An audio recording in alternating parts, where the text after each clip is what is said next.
Des explosions ont de nouveau secoué l'Iran et en même temps, des missiles et des drones iraniens ont traversé le ciel du Golfe contre les Émirats arabes unis.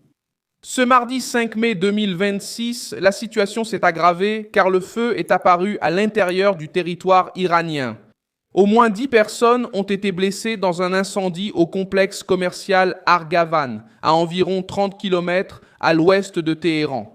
La presse iranienne a rapporté que le feu a commencé en fin d'après-midi, a mobilisé les équipes d'urgence et a été en grande partie maîtrisé, mais la cause n'a pas encore été élucidée. Des images diffusées par des agences locales ont montré une épaisse colonne de fumée s'échappant du bâtiment.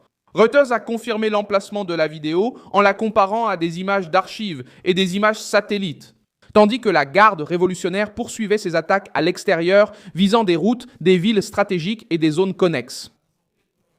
Il n'y a pas de confirmation officielle sur qui a provoqué les explosions internes, mais les soupçons qui circulent sont sérieux.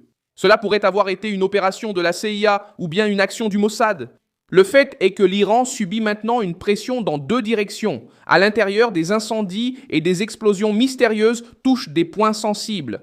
De l'extérieur, des missiles, des drones et des menaces visent les Émirats arabes unis, le détroit d'Ormuz et la marine des États-Unis. Je vais tout vous expliquer dans un instant, mais pour l'instant, vous allez vouloir vous abonner à la chaîne pour rester bien informé, des informations en temps réel avec la meilleure qualité journalistique jamais vue selon le standard de crédibilité de Milson Alves. Ce point est important car l'Iran subit actuellement une pression militaire et politique.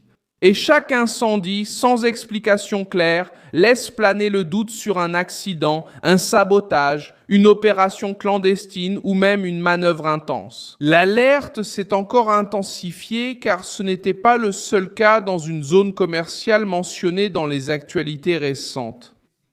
L'agence chinoise a rapporté que, la veille, un incendie avait également touché un complexe commercial à Mashhad, dans le nord-est de l'Iran, avec des équipes de 4 casernes de pompiers envoyées sur place pour localiser l'origine de la fumée et le foyer principal de l'incendie. À l'heure de la publication initiale, aucune victime n'avait été confirmée dans ce second incident. Les deux cas, l'un près de Téhéran et l'autre à Mashhad, renforcent l'impression que l'Iran subit également des pressions de l'intérieur, précisément au moment où les missiles et les drones continuent de maintenir le Golfe dans un état de tension. Il n'existe toujours aucune preuve publique que le SIA, le Mossad ou une opération iranienne sous faux drapeau soit derrière ces incendies, mais le contexte rend impossible de traiter cette série d'événements comme une simple brève. En pleine crise avec les États-Unis, les Émirats arabes unis, chaque fumée à l'intérieur.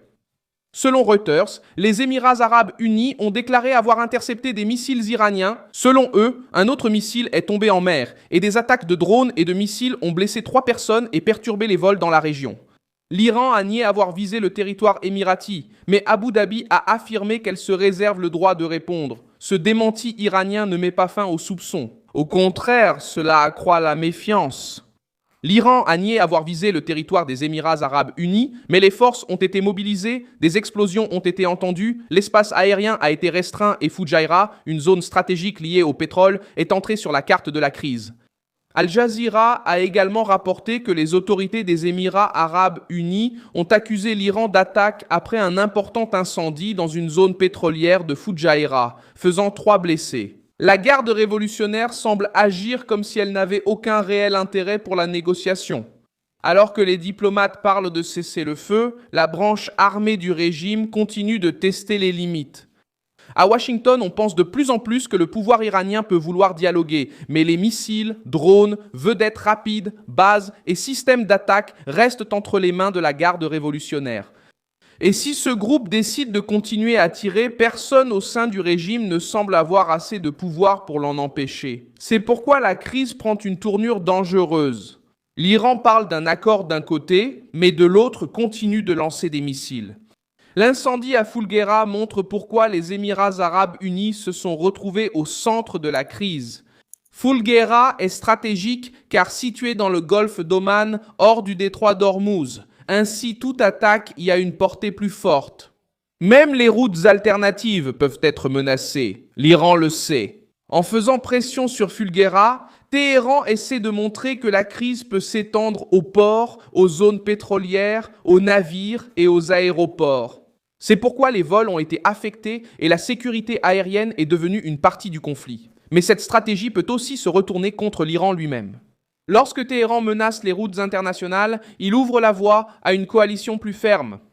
L'Associated Press a rapporté qu'une proposition de résolution à l'Organisation des Nations Unies, soutenue par les États-Unis et par les nations du Golfe, menace l'Iran de sanctions ou d'autres mesures. Si le régime ne cesse pas les attaques contre les navires dans le détroit d'Ormuz, il n'y mettra pas fin.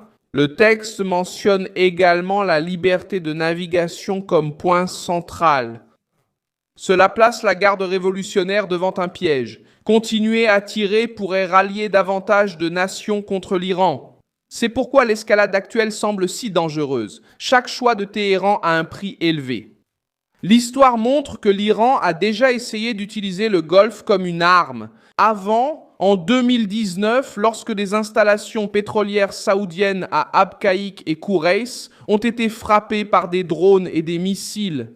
Les Houthis ont revendiqué l'action, mais les États-Unis, l'Arabie saoudite et les puissances européennes ont pointé la responsabilité de l'Iran. L'impact a été immédiat.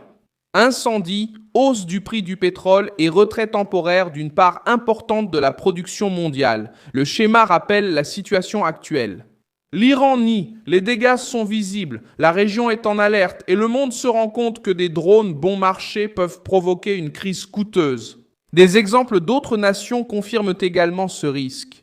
La Russie a utilisé la pression énergétique contre l'Europe pour transformer la dépendance en arme politique. La Chine met la pression sur les routes maritimes indo-pacifiques pour tester la présence américaine et intimider ses voisins. La Corée du Nord lance des missiles pour attirer l'attention, forcer des concessions et montrer la survie du régime. L'Iran fait quelque chose de similaire dans le Golfe. Il utilise des missiles, des drones, des alliés et des menaces maritimes pour transformer l'instabilité en un outil de négociation.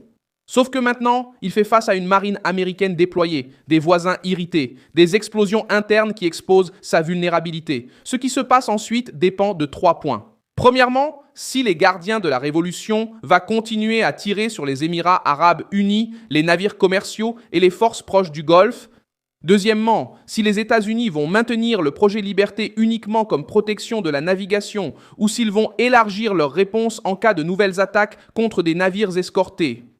Troisièmement, si les explosions à l'intérieur de l'Iran continueront d'apparaître comme des incidents mystérieux, car une nouvelle série pourrait indiquer quelque chose de plus important. Sabotage coordonné, infiltration par des services de renseignement ou conflits internes au sein même du régime.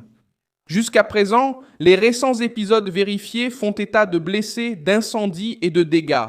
Mais il n'y a pas de confirmation certaine de morts lors des attaques contre les Émirats arabes unis et dans les incendies mentionnés. Malgré cela, le danger réside dans la continuité. Un drone aujourd'hui peut devenir une salve de missiles demain. Au final, les explosions qui secouent l'Iran et les missiles lancés contre le Golfe montrent un régime qui tente de survivre par l'intimidation. La garde révolutionnaire tire pour maintenir la peur. Trump répond par la force navale et une rhétorique de pression. Les Émirats arabes unis renforcent leur défense et préparent le terrain pour réagir. Je suis Milson Alves, internationaliste, et mon objectif est de vous tenir informés. Informés avec la vérité chaque jour. Les liens vers les articles se trouvent dans la description de la vidéo. Laisse un like sur cette vidéo, abonne-toi à la chaîne et à la fin, jette un œil aux commentaires pour être encore plus impliqué dans la communauté Milson Alves.